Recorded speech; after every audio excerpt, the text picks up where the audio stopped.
ওকে, next চলে আসি practice. ভাইয়া ক্লাস করলাম, বইটা পড়লাম, এখন প্র্যাকটিস কেমনে করব? প্র্যাকটিস বলতে অনেকে যেটা বোঝে সেটা হচ্ছে ভাইয়া প্র্যাকটিস মানে হচ্ছে আপনার কোচিং এ বা শিক্ষকতে পরীক্ষা দিব এটা আমার প্র্যাকটিস। নো, প্র্যাকটিস মানে এটা না। আবার প্র্যাকটিস মানে ভাই প্র্যাকটিস একটা বুক দিবেন, এক্সারসাইজ বুক, সেটা প্র্যাকটিস করব। প্র্যাকটিস মানে শুধু ওইটাও না। প্র্যাকটিস মানে কি আমি তোমাকে বলি। প্র্যাকটিস মানে তুমি বইটা যে পড়েছো সেখান থেকে প্রিভিয়াস এর কি প্রশ্ন আসছে সেগুলো তুমি দেখবা, অর্থাৎ কোয়েশ্চেন ব্যাংক থেকে দেখবা। সেটা থেকে প্র্যাকটিস করবা যে ঠিক আছে আমি পারছি কিনা দেখি। তারপর চলে যাবো অনুশীলনের প্রশ্নে। আমাদের একটা অনুশীলনী প্লাস বই দেওয়া আছে তোমাদের এখানে। যেখানে আমরা আবুল হাসান স্যারের, আলিম স্যারের, আজিবুর রহমান স্যারের, মাজেদা ম্যাডামের, গাজেদ মো স্যারের অর্থাৎ অন্যান্য রাইটারের যে বইগুলো আছে সেই বইগুলোর পেছনে যে অনুশীলনী প্রশ্নগুলো আছে সেগুলা খুব সুন্দর করে দিয়ে দিয়েছি।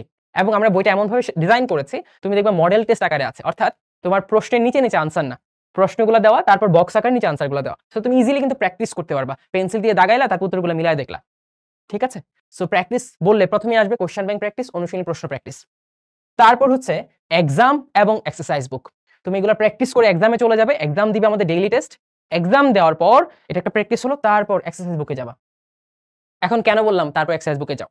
অনেক ক্ষেত্রে দেখা যায় যে কোয়েশ্চেন ব্যাংক অনুশীলনী প্রশ্ন শেষ করে সময় থাকে না। তখন এক্সামটা দিয়ে দিতে হয়। সো এই ভেবে থাকবা না যে আল্টিমেটলি ঠিক আছে আমার তো এক্সারসাইজ বুক পড়া হয় না। আমি এক্সারসাইজ বুক পড়ে তারপর কোনো এক সময় এক্সাম দিব। এতে এক্সামগুলা গ্যাপ পড়ে যায়। আর এক্সামগুলো একবার গ্যাপ দেওয়া শুরু করলে তোমার এক্সামে ফেরা হয় না। সো এক্সাম দিয়ে দিবা। বাট তোমার হাতে যদি সময় থাকে এক্সাম দেওয়ার আগে তুমি এক্সারসাইজ বুকটা সলভ করো তারপর এক্সামটা দাও। সো প্র্যাকটিস বলতে আমরা এটাকে বুঝাচ্ছি। এটা স্মার্ট প্র্যাকটিস।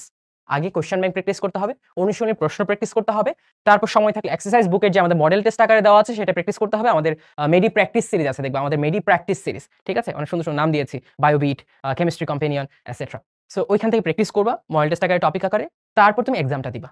ঠিক আছে? এটা হচ্ছে স্মার্ট প্র্যাকটিস অ্যাপ্রোচ। সো এইভাবে তুমি প্র্যাকটিস করবা। তাহলে আমার ক্লাস গেল, বই কিভাবে পড়বো সেটা গেল এবং হচ্ছে আমার প্র্যাকটিস কিভাবে করব সেটা গেল।